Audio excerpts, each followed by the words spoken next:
E chegamos então, meus irmãos, à 13ª lição, a última lição do trimestre, né, que vem falando do livro de Hebreus, né,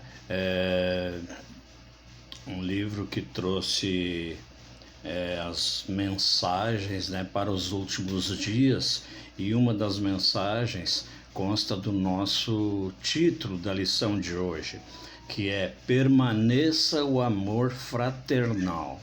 Você pode até perguntar o que seria um amor fraternal, o que é alguma coisa fraterna.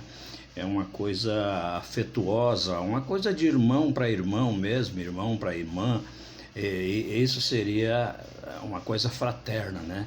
Então, uma das coisas que Paulo pede ali, que mantenhamos, né, que permaneça o amor fraternal, né? E na lição de quinta-feira passada, a lição nos perguntava o seguinte: como oferecer adoração aceitável a Deus? Como oferecer adoração aceitável a Deus? Resposta, meu irmão: manter mútua cooperação. Isso é uma adoração aceitável a Deus, manter a mútua cooperação. Por quê? Porque você é filho de Deus, eu sou filho de Deus. Será que está havendo na igreja que nós congregamos, será que está havendo uma mútua cooperação? Será que está existindo um amor fraternal?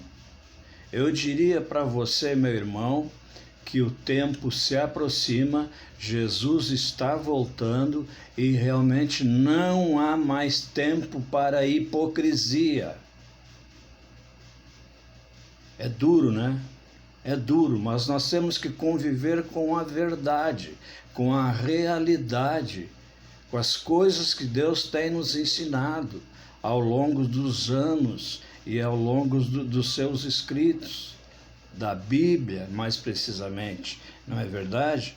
Então, o versinho para memorizar seria esse, ó. Seja constante o amor fraternal, está lá no livro de Hebreus capítulo 13, logo no versinho 1. É uma das recomendações de Paulo quando ele escreveu esse último capítulo, né? O capítulo 13 de Hebreus traz o último conselho de Paulo: que seja constante o amor fraternal. Somos parte de uma família. Família de quem? A família do rei, família do sumo sacerdote, família de Jesus. Nós fazemos parte dessa família. Somos seus irmãos e irmãs. Logo, meus irmãos, eu diria para você, os crentes deveriam fazer uns pelos outros aquilo que ele gostaria que a ele fizesse, não é isso? Como, por exemplo, visitar, apoiar aqueles que sofrem, aqueles que foram maltratados, honrar o casamento, evitar a cobiça, né? Obedecer os líderes da congregação. Tudo isso, somatório dessas observações e solicitações de Paulo, vai terminar agradando a Deus, porque é tudo que ele nos pede, que haja um amor fraternal e que cuidemos uns dos outros. Essa é a sacada, essa é a grande verdade. Nós não podemos viver isoladamente, né? Nós temos que ser alegres, nós temos que visitar os irmãos, nós temos que nos compadecer quando há motivo para tal. Então, meu irmão, reflita sobre isso, leia esse capítulo 13 e tire você mesmo as suas conclusões, amém?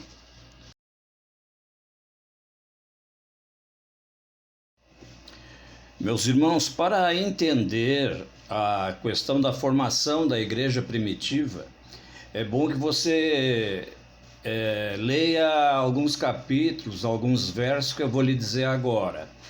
Por exemplo, Hebreus 13, versículos 1 e 2, Romanos 12, versículo 13, 1 Timóteo, capítulo 3, versículos 2, livro de Tito, capítulo 1, versinho 8. Veja, irmãos, que são todas recomendações de Paulo, como os irmãos deviam proceder naquela época, visto que a igreja não existia, por isso chama igreja primitiva, né? E temos ainda 1 Pedro, capítulo 4, versículo 9. O único conselho, o único parecer que não é de Paulo está lá no livro de 1 Pedro, capítulo 4, versículo 9, né? E a lição pergunta: qual foi o papel da hospitalidade na igreja primitiva?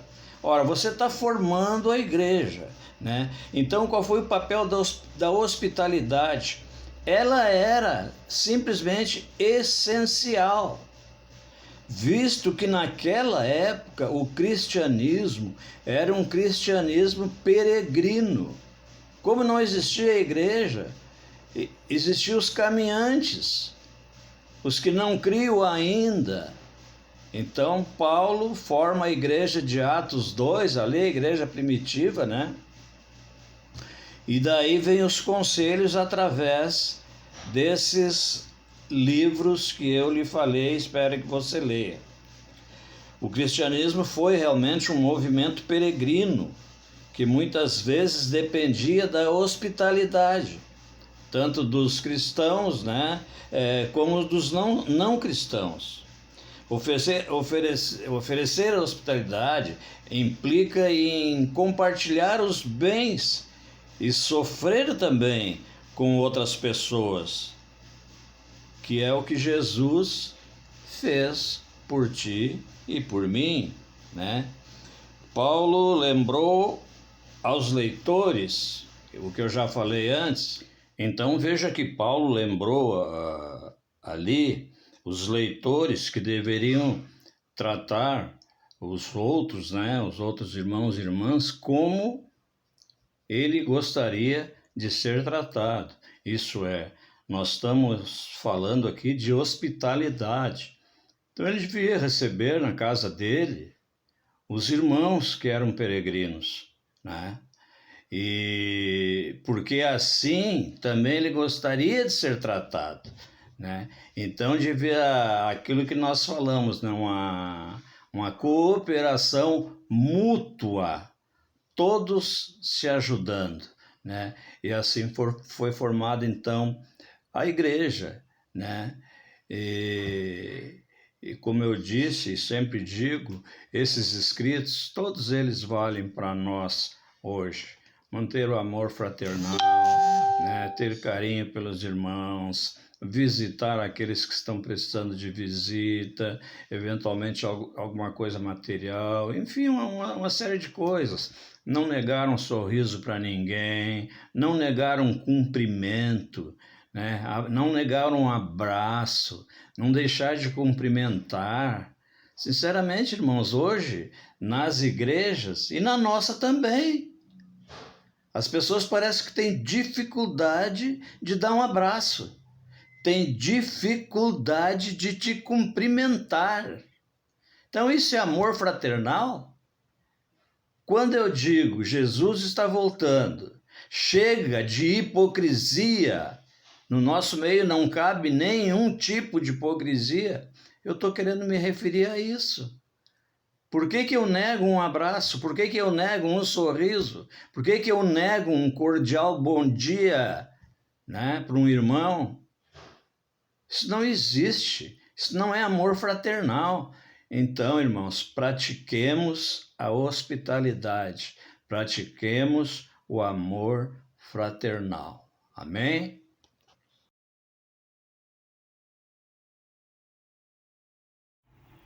Olá, meu irmão, olá, minha irmã, que bom que estamos novamente juntos estudando a lição da Escola Sabatina. E nós estamos na lição 13. E hoje nós vamos estudar a lição de segunda-feira, que tem como título Avareza e Imoralidade Sexual. Eu queria comentar os dois e queria começar por imoralidade sexual. Quando Paulo fala, ele adverte sobre honrar o casamento para que nós não venhamos a imacular o leito matrimonial. Toda decisão fora do casamento que não for entre esposo e esposa é adultério, é imoralidade sexual. Deus abençoou o matrimônio e espera que seus filhos honrem o casamento, porque o casamento ele mostra, ele reflete o caráter de um relacionamento entre Deus e a igreja. Então, toda vez que nós, por algum motivo, pecamos, nós traímos, nós tenhamos relações fora do casamento, nós estamos pecando contra o nosso Deus e contra o nosso próximo. O relacionamento deve ser um relacionamento de honra, honrar o leito, honrar a esposa, honrar o esposo e honrar a Deus acima de tudo. Paulo diz assim: a exortação para manter o leito conjugal imaculado refere-se a evitar a profanação do matrimônio por meio de relações sexuais fora dele. Relações sexuais fora do casamento é adultério. Relações ou de pessoas não casadas é fornicação. E tanto fornicação como adultério é condenado pela Bíblia.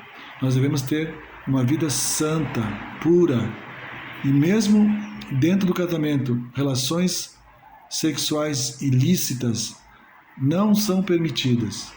Nós precisamos ter claramente que mesmo no nosso leito matrimonial nós estamos honrando a Deus. Devemos ter consciência de que o sexo é um presente de Deus para glorificar a Deus e não para desonrar ao Senhor. Então, devemos, se pecarmos, cairmos nesse pecado, nós sabemos que somos perdoados. Mas cuidado, pode que as consequências fiquem. E assim aconteceu com Davi, lembram? Davi pecou o pecado sexual e depois teve consequências gravíssimas na sua vida. Que nós nos afastamos desse pecado, tenhamos uma vida santa, pura, de acordo com a vontade de Deus. A outra parte que eu quero comentar é sobre avareza. O amor ao dinheiro era um dos principais vícios do mundo grego-romano. Em 1 Timóteo 6,10,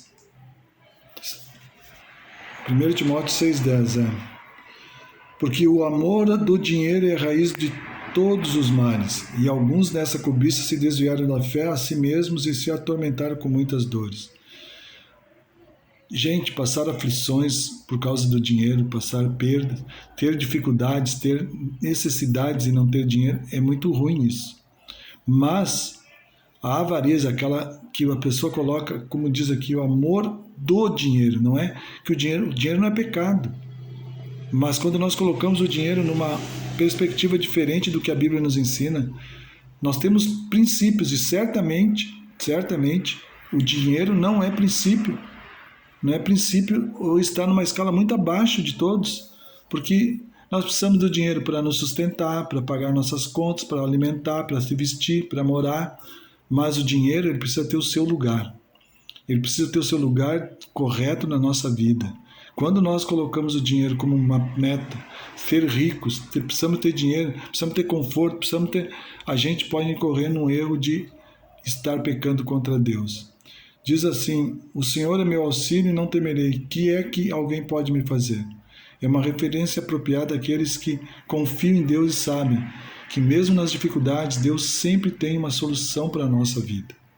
O dinheiro é bom, o dinheiro é saudável quando nós colocamos o dinheiro como uma necessidade básica que nós trabalhamos e nós precisamos receber um salário para nos sustentar. Nós trabalhamos e precisamos ter dinheiro para poder ser fiéis a Deus nos dízimos e ofertas, ser bondosos, ajudar aqueles que precisam, mas quando nós colocamos o dinheiro acima de tudo, ele passa a ser avareza. E a avareza é distorcer a importância do dinheiro, é colocar Deus num lugar diferente, num lugar abaixo daquilo que é a tua vontade. é botar o dinheiro acima de Deus.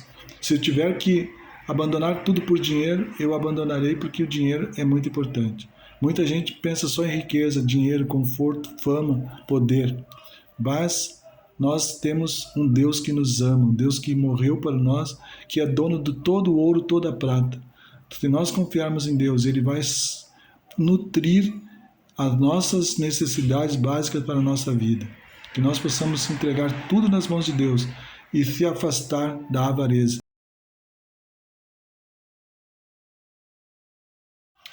A lição de terça-feira tem como título Lembrem-se de seus líderes. E a Bíblia ensina que, aqui em Hebreus 13, verso 7 em diante, fala sobre os deveres espirituais dos líderes. E o primeiro verso 7 diz: Lembrai-vos dos vossos guias, os quais vos pregaram a palavra de Deus, e considerando atentamente o fim da sua vida, imitai a fé que tiveram. Ou seja, os líderes provavelmente já teriam, esses líderes provavelmente já morreram, então eles estão dizendo: lembrai-vos deles, imitai naquilo que eles foram bons. E lá no verso 17 diz: obedecei os vossos guias e sede submissos com eles, para com eles ver, pois velam por vossa alma como quem deve prestar contas, para que façam isto com alegria e não gemendo, porque isto não aproveita a vós outros. A Bíblia nos ensina a lembrarmos nossos guias, sermos submissos, mas que líderes? Aqueles que vivem uma vida plena de comunhão com Deus, que representam a Cristo, que pregam a palavra, que instam com a palavra, que são fiéis ao Senhor, que são dignos de ser honrados pelo Senhor, porque são homens de Deus. Esses líderes pedem para que nós venhamos a ser submissos, nós respeitarmos a todos eles na sua vida, no seu jeito de ser. Mas também ela nos alerta para aqueles líderes que são falsos líderes, que são líderes que muitos deles são até exploradores da palavra de Deus. São pessoas que não pregam a palavra de Deus para levar pessoas a Cristo, mas para tirar proveito financeiro, e muitos deles fazem isso nos dias de hoje. A lição diz assim: o contexto sugere que esses líderes são subpastores que servem sob a liderança de Jesus, o grande pastor das ovelhas. A combinação do cuidado e fidelidade dos líderes e a obediência ou confiança dos membros resultará em alegria. Isto pode significar que os líderes serão capazes de servir a congregação com alegria e que prestarão contas da congregação a Deus com alegria e não com pesar. Deus nos convida a respeitar nossos líderes, confiar nos nossos líderes, obedecer a esses líderes que levam o povo, que estão preocupados com a salvação do povo, estão preocupados com a salvação de cada pessoa. E evitarmos os falsos líderes, que são como se fossem aqueles que lutam para tirar proveitos financeiros do povo de Deus. Que nós possamos ter discernimento, sabedoria e respeitar e obedecer aqueles que são fiéis ao Senhor. E nós também precisamos ser fiéis.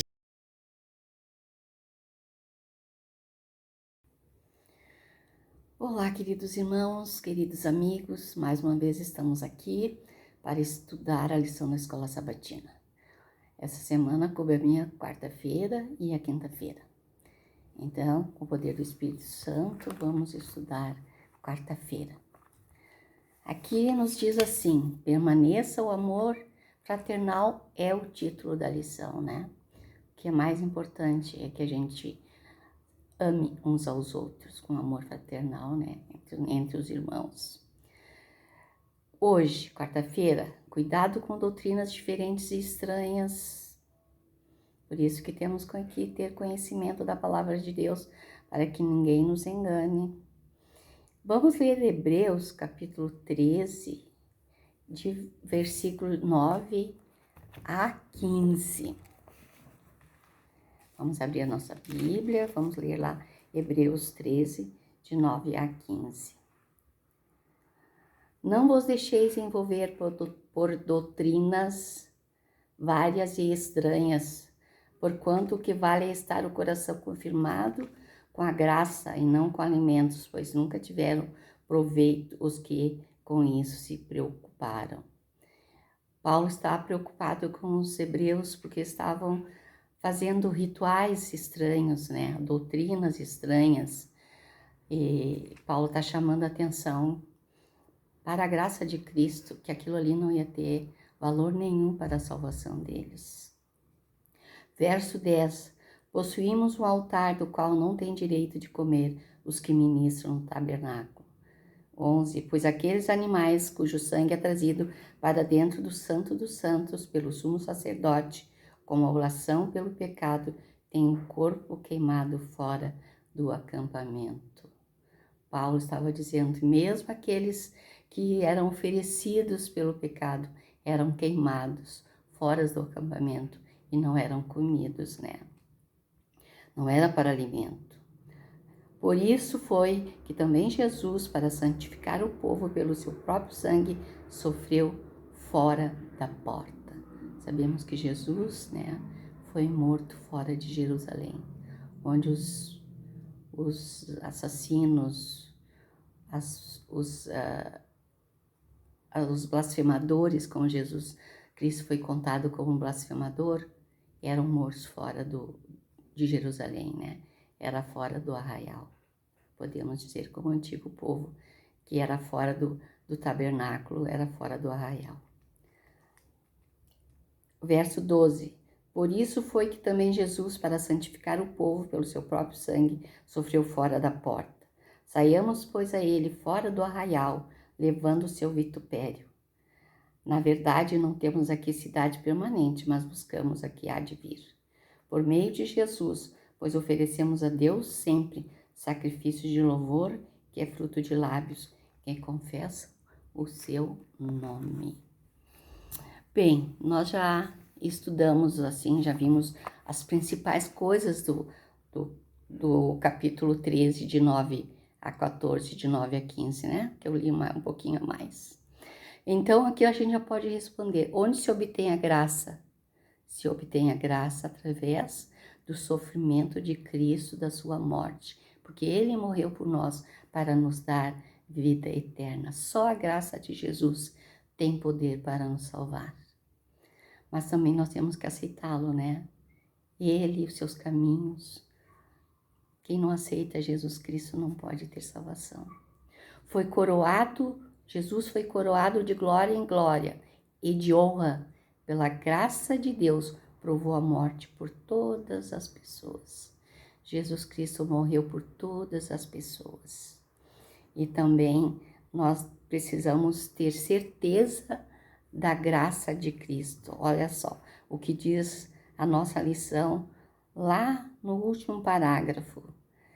Graça vem do trono de Deus, não vem das nossas mãos, nem dos nossos atos. Essa graça é mediada por Cristo. Ele é a âncora segura e firme. Passa ao próprio trono de Deus. Agora, essa graça que recebemos por meio do sacrifício de Cristo dá estabilidade e segurança ao coração. Então, como o nosso coração é fortalecido? Através de Cristo Jesus, porque Ele é a nossa força, é a nossa âncora, é a nossa firmeza. É através da graça de Cristo que o nosso coração é fortalecido.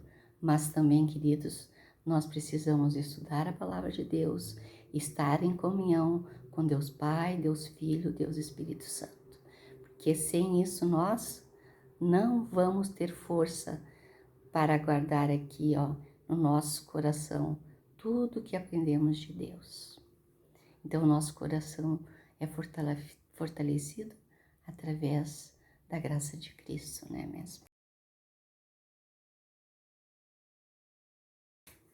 Agora nós vamos estudar quinta-feira.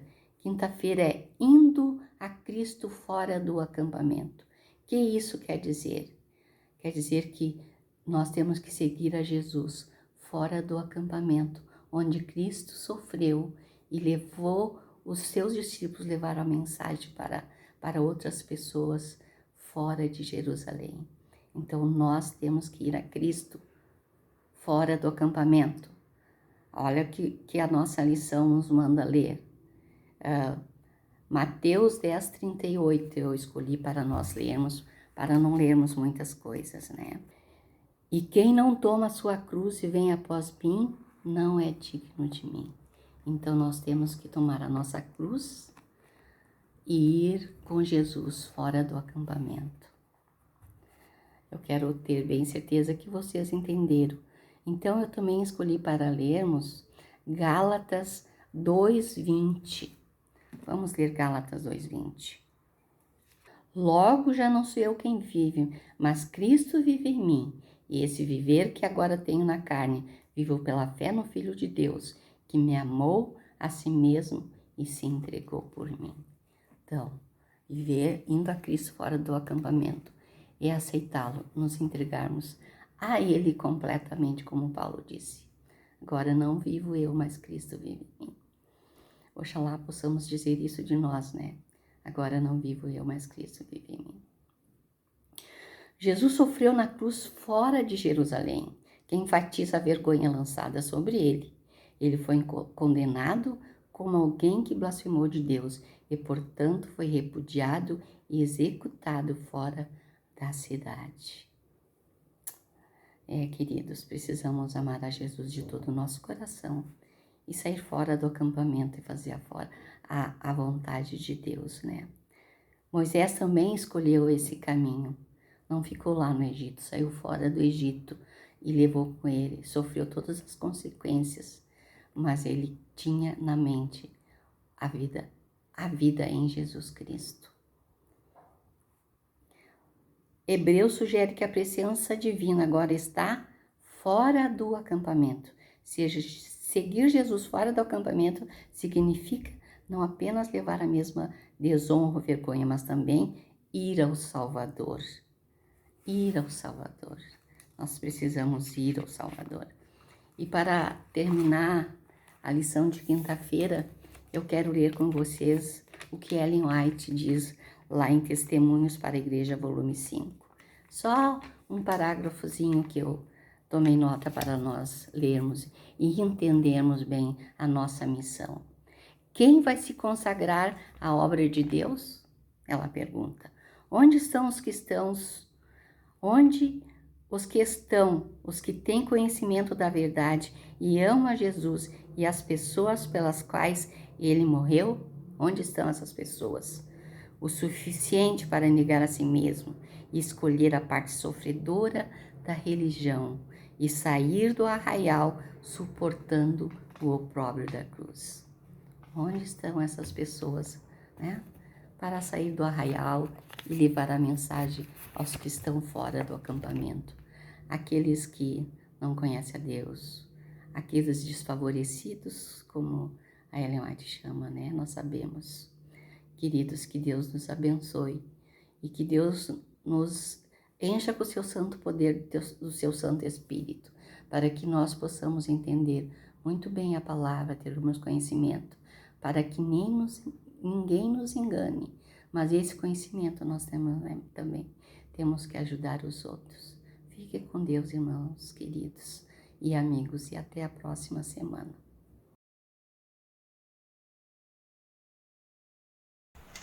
Olá, como você vai? Estamos encerrando agora mais um trimestre. O primeiro trimestre de 2022. O nosso estudo, o nosso guia de estudos está chegando ao final, teve como base o livro de Hebreus e encerra com o tema referente ao amor fraternal. Como é que nós podemos entender esse amor fraternal? Talvez não seja tão fácil. Não é fácil quando nós pensamos nas características que nós temos. Em nossos relacionamentos, nós somos egoístas, arrogantes, prepotentes, enfim. Agimos muitas vezes de forma nada cordial com as pessoas que nos cercam. E esse estudo vem dar um puxãozinho de orelha em nós, justamente para que a gente possa tentar visualizar o que é esse amor fraternal, lembrando que Cristo é a referência desse amor fraternal. E ele vai muito além do tratar bem, do se relacionar bem com as pessoas. O amor fraternal ele demonstra interesse, e o interesse prático, por intermédio de ações que demonstrem e comprovem esse amor diferenciado nos nossos relacionamentos. Preste atenção naquilo que está lá em Gálatas. Logo, já não sou eu quem vive, mas Cristo vive em mim. E esse viver que agora tenho na carne, vivo pela fé no Filho de Deus, que me amou e a si mesmo se entregou por mim.